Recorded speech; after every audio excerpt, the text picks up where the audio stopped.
சட்டம் மாறி வந்து மண்ணை முட்டும் காலில் சூழ்ந்து கைகள் தட்டும் வாழியவே தென்னவராட்சி திசைகள் எட்டும் நம்மவராற்றல் விண்ணை முட்டும் எட்டு திக்கும் முரசு கொட்டும் வாழியவே.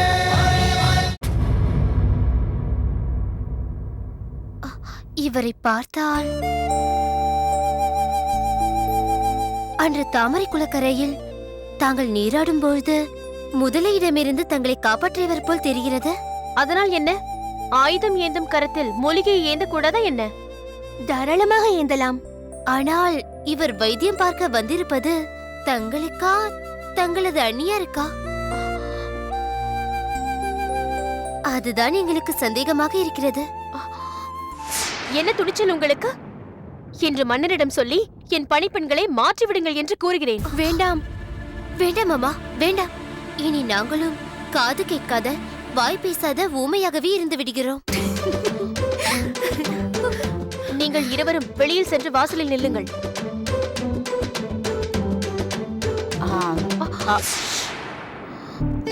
அவர்கள் கேட்பார்கள்.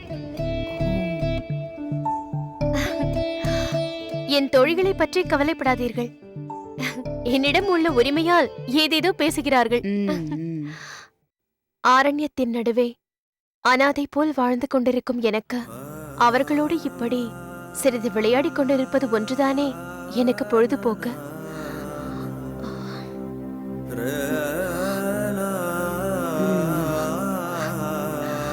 இளவரசி,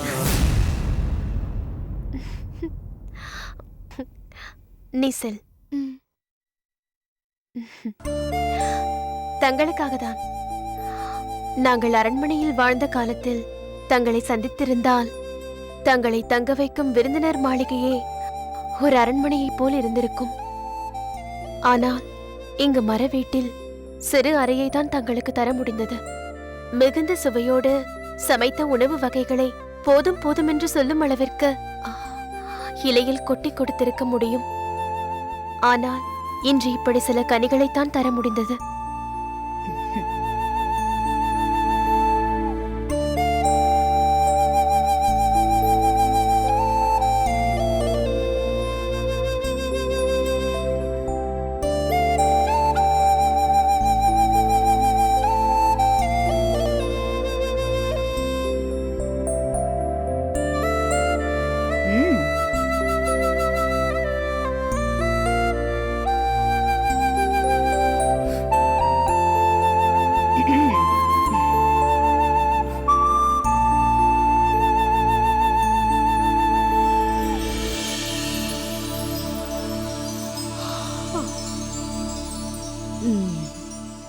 நீங்கள் நிம்மதியாக தூங்கி வெகு நாட்கள் ஆகியிருக்கும் என்று தோன்றுகிறது.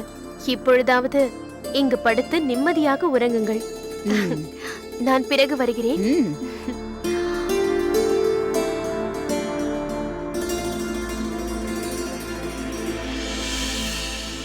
இன்று நம் இளவரசி மிகவும் மகிழ்ச்சியாக இருக்கிறாரே. ஆமாம் ஆமாம். நீங்கள் இன்னும் இங்கிருந்து செல்லவில்லையா? போங்கள். ஐயோ, அவரிடம் வேறு ஏதும் வேண்டுமா என்று கேட்கவே மறந்துவிட்டேன். தங்களுக்கு ஏதேனும் வேண்டும்? பாவம், அயர்ந்து தூக்கம் போல் இருக்கிறது.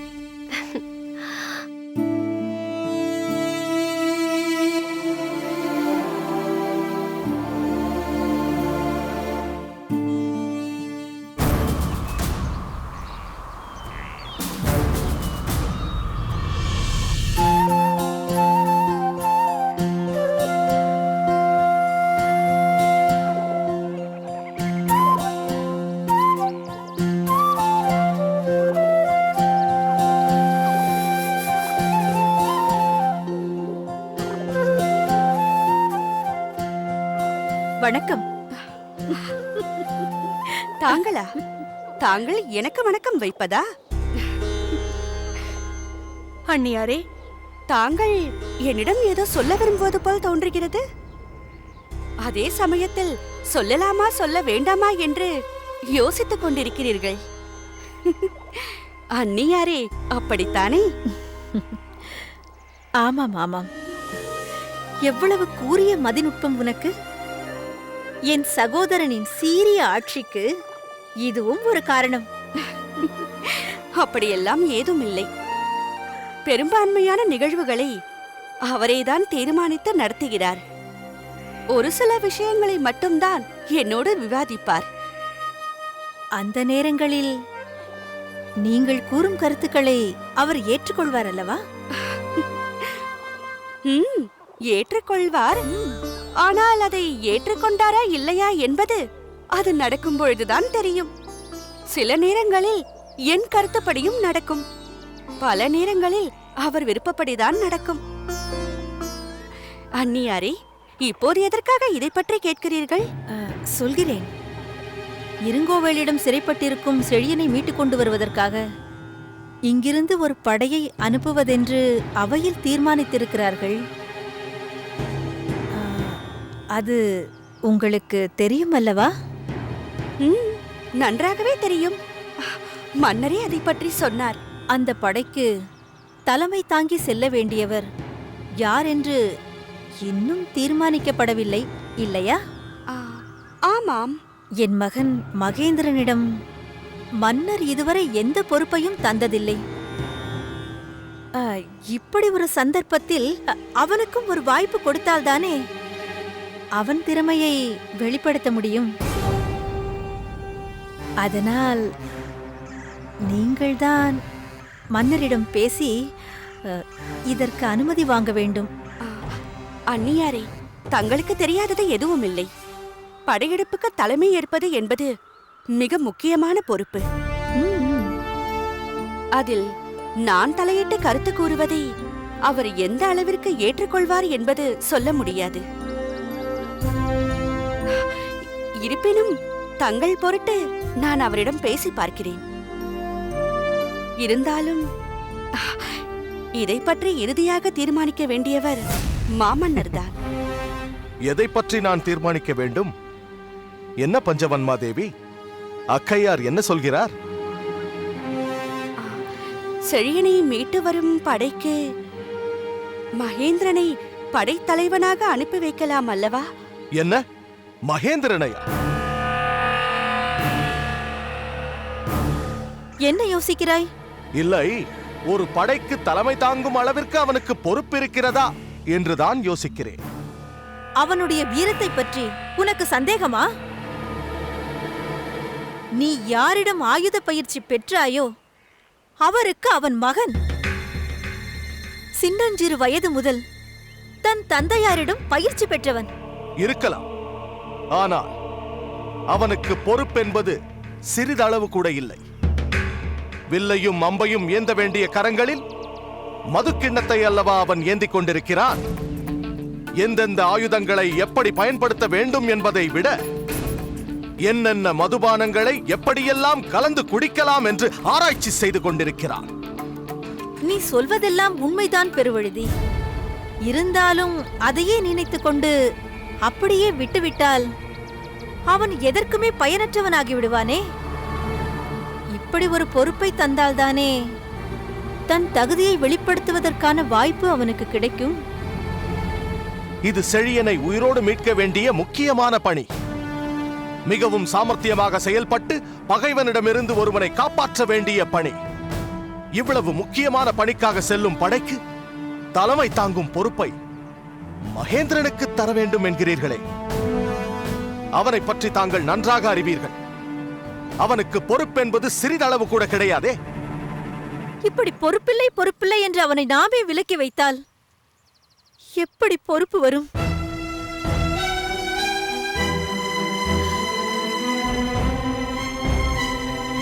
உன்னுடைய சகோதரியின் மகனே, ஒன்றுக்கும் உதவாதவன் என்று உதாசீனப்படுத்துவதை நீ ஏற்றுக்கொள்வாயா? இந்த வாய்ப்பை அவனுக்கு தந்து நீ இதை சிறப்பாக நிறைவேற்றினால், மேலும் பல வாய்ப்புகளை பெறுவாய் என்று ஊக்குவித்தால் அவனுக்கும் அதில் ஈடுபாடு வரும். இதை செய்து காட்டி நம் வீரத்தை நிலைநாட்ட வேண்டும் என்று வெற்றிகரமாக செய்துவிட்டு வருவான். என் மகனுக்கு இந்த அரண்மனையில் ஒரு கௌரவத்தை ஏற்படுத்தி தர வேண்டும். அது உன்னுடைய பொறுப்பு. நீ மட்டும் சரி என்று சொல். இந்த கணம் முதலே அந்த பணிக்கு தகுதி உள்ளவனாக நான் மாற்றுகிறேன். தேவி, நீ என்ன நினைக்கிறாய்? அரசே, தங்கள் சகோதரி இன்று வரை இங்கு வந்து எதுவுமே கேட்டதில்லை. அவர் சொல்வது போல் மகேந்திரனுக்கு ஒரு வாய்ப்பு தந்தால்தானே அவன் பொறுப்புள்ளவனாக மாறுவான். அதனால் அரசே, தாங்கள் இதை ஏற்றுக்கொள்ளத்தான் வேண்டும். இருவரும் ஒன்று சேர்ந்து ஒரே கருத்தை கூறுகிறீர்கள். அக்கையாரே, இந்த அளவிற்கு வற்புறுத்தி கேட்பதால் இதை நான் ஏற்றுக்கொள்கிறேன். இப்பொழுதே சென்று செழியனை மீட்கச் செல்லும் படைக்கு மகேந்திரன் தலைமை ஏற்கிறான் என்று நானே அறிவிக்கிறேன். போதுமா?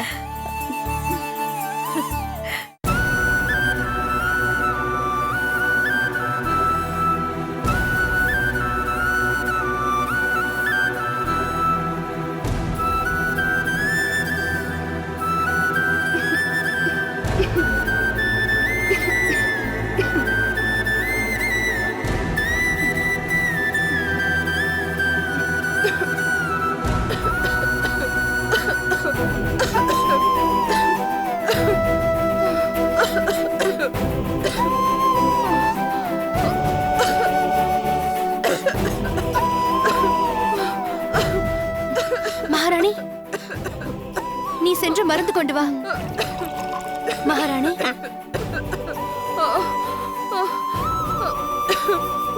அண்ணியாரே,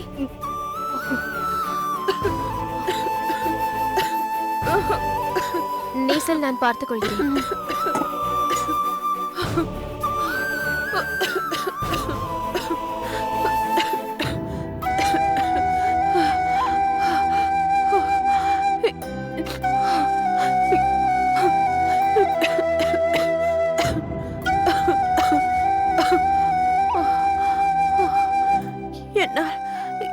என்னால் முடியவில்லை தாமரை.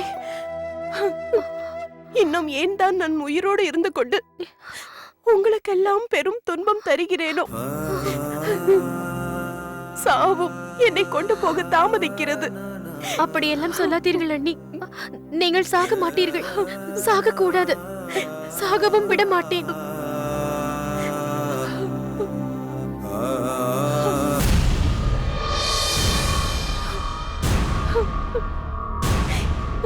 என் கண்ணே, நோயாளியான இந்த அண்ணியிடம் நீ வைத்திருக்கும் அன்பு எனக்கு வியப்பை தருகிறது.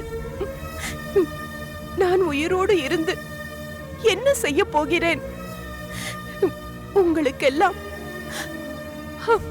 நான் பாரமாகத்தான் இருக்க போகிறேன். இந்த நிலையில் நான் யாருக்காக வாழ வேண்டும்? எனக்காக வாழ வேண்டும் அண்ணி. எனக்காக வாழ வேண்டும். எந்த கணத்தில் என்ன நேருமோ, எந்த எதிரி நாம் மறைந்து வாழும் இந்த இடத்தை கண்டுபிடித்து விடுவானோ என்று ஒவ்வொரு கணமும் ஆபத்தை எதிர்நோக்கியபடிதானே நாம் இங்கு வாழ்கிறோம்.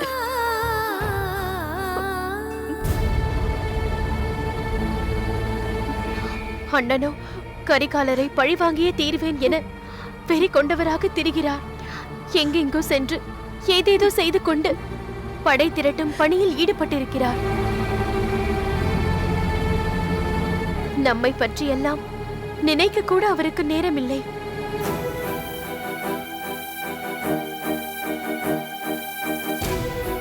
நீ ஏன் இப்படியெல்லாம் நினைக்கிறாய் தாமரை?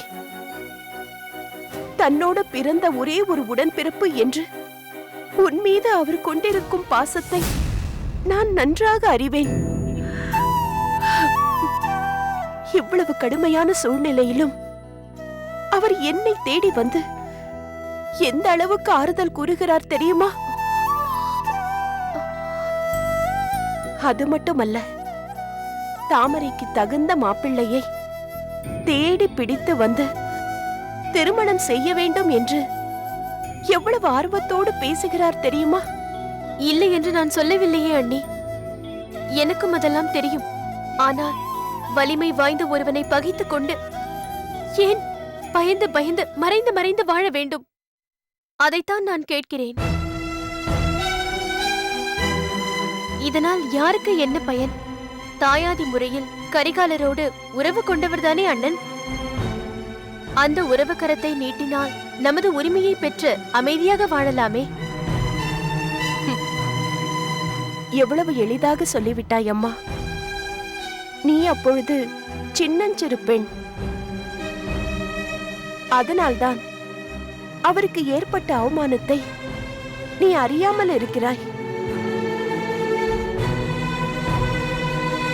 எந்தெந்த வேளிர்கள் ஒன்று சேர்ந்து கொண்டு அவரை தூண்டிவிட்டு கரிகாலனை எதிர்க்கும்படி செய்தார்களோ அவர்களே பின்னர் அவரை புறக்கணித்து அவரை அவமதித்தார்கள். அதற்கெல்லாம் காரணம் அந்த கரிகாலனிடம் அவர் பெற்ற தோல்விதான்.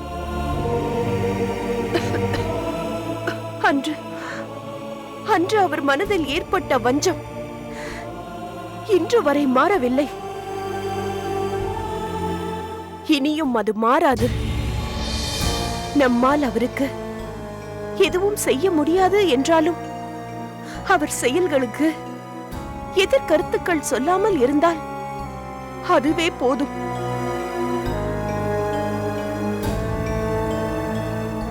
அண்ணி, அண்ணனை இயக்கும் சக்தி இங்குதான் இருக்கிறது என்பது எனக்கு இப்போதுதான் புரிகிறது.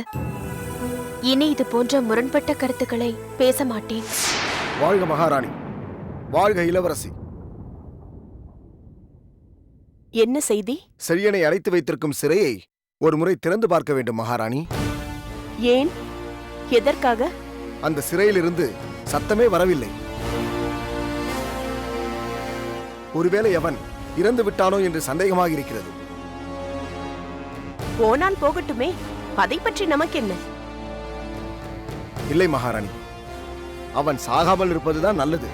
அவனை பணைய பொருளாக வைத்துத்தான் சில காரியங்களை நாம் சாதிக்கப் போகிறோம். ஆகையால் போதுமான அளவிற்கு உணவுகளை கொடுத்து அவனை எச்சரிக்கையாக பார்த்துக் கொள்ளும்படி மன்னர் கூறியிருக்கிறார்.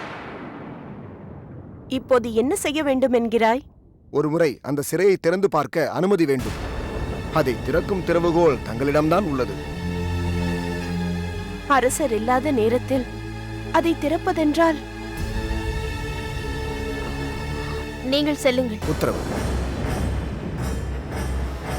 அண்ணி, நானே நேரில் சென்று திறந்து பார்த்துவிட்டு வருகிறேன். திறவுகோலை என்னிடம் தாருங்கள். அப்படியானால் சரி. ஆனால் நீ எச்சரிக்கையாக இருக்க வேண்டும்.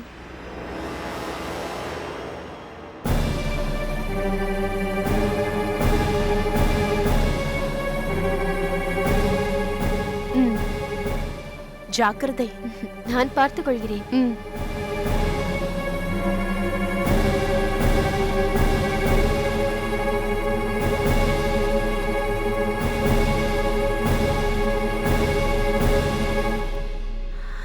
நெல்.